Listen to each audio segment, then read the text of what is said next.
here is a fantastic comic, so much so that I forgot to say if only that was the most controversial thing I would put out this week. This is Tiny Titans 22 by Jason Faerber and Pelletier, and this is the last issue of this run I have to look at. Deathstroke, he is in it. A lot of people really like Deathstroke, but I never really got the love. He is okay. I am lukewarm on him.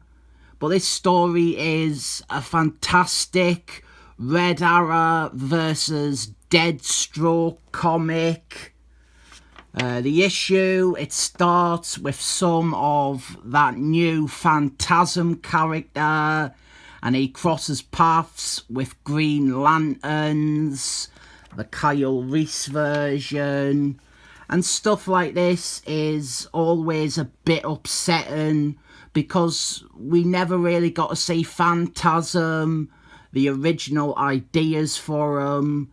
We never got to see them on page, and I think they set the character up quite well, and I would have liked to have seen Phantasm blossom into what he was meant to be instead of what he ends up being due to a poor editor who hated this book. Our main story is about Chester, Red Arrow's ex and the mother of his daughter. She is due to go on trial, and so she is being held at a safe house because she has become a target of people who want to silence her. Red Arrow has shown up to try and also offer protection, and he tells her how some crappy bad guys called the Hangmen, they tried to kidnap their daughter to get at Chester. And also along for this assignment is Flask Girl, who will manage to lose at everything she tries in this issue, which is still more flattering than her having an affair with her mum's fiancé. But then Deathstroke, he shows up to assassinate Chester, and so we have a long and very enjoyable Red Arrow fight. Meanwhile, Chester, she uses the opportunity to escape, and Flask Girl, she totally fails at trying to stop this. But at least she is not fucking her mum's fella.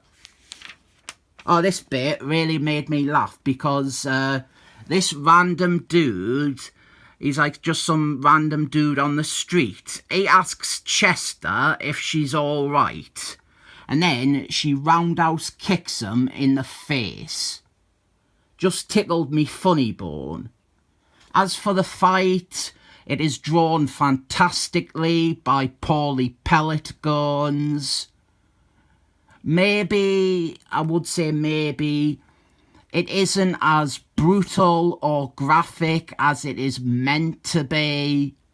By the end, Red Arrow, he is like hospitalised with broken limbs and shite like that. And from the actual fight, what we see, you didn't really get a sense of that. It's very clean, and it's like he hits him, then he gets it back. Red Arrow really being pushed here. He's shown as being a very capable fighter. Red Arrow, another character I am lukewarm on. My main problem with him is that I think DC never really knew what to do with him most of the time. He had his big story in the 70s when he used to love his heroine, but outside of the 90s and then this run, they've never known where to place him. He was like a guest star occasionally in Tiny Titans. He was on Suicide Squads for a bit. After this, he was on Justice League. I think he was on The Insiders as well. Then he lost his arm and his daughter died. And then he became a redneck hillbilly with a boner for Jason. And even though he fares well against Deathstroke, Red Arrow still gets beat in the end. He loses the fight, which is probably the right outcome. I didn't know all that much about Deathstroke, but I think the general thing is that he's meant to be one of the best fighters in the DC universe. This bit seemed off. As I said, I'm not the biggest Deathstroke aficionado, but he spots Flask Girl, who is worse for wear, and he decides he's just going to kill her because it'll be an easy kill. But this feels like something that is maybe out of character. I thought with Deathstroke's principles were like a mixture of professionalism and some very, very basic fundamental ethics. I didn't think of him as someone who would just casually kill a teenager because it is an easy kill when he isn't even getting paid for it. Red Arrow intervenes and instead Deathstroke enacts an escape, and Flask Girl is useless to stop him from getting away. But at least she's not shagging her mum's boyfriend. Then some more of the Tiny Titans show up, too late. And here we see Red Arrow being taken away to hospital for his injuries. And we get a little character bit with Donatello, which will lead us into our next story arc on this book, which is being teased here. On another alternative Earth, we see a version of the Tiny Titans who have forgotten who Donatello is.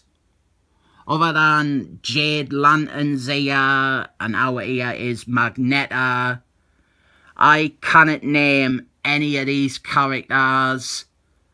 I think they are those Silver Age ones from Justice League versus Tiny Titans that are now about.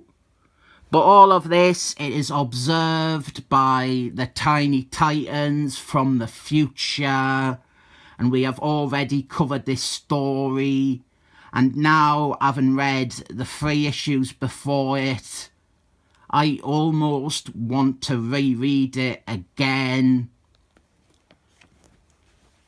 I am kind of glad I went back and filled in the gaps and got these 3 comics that preceded that Donatello story that I have had for yonks. They provided some extra context, and this one and the Secret Files and Origines one, they actually had set up for that story that I didn't know about. This issue is really good by itself. Fantastically fun fight issue. I recommend this one even if you are not that into Red Arrow or Deathstroke. You might find some appreciation for them in this. I rate this 7 thumbs up.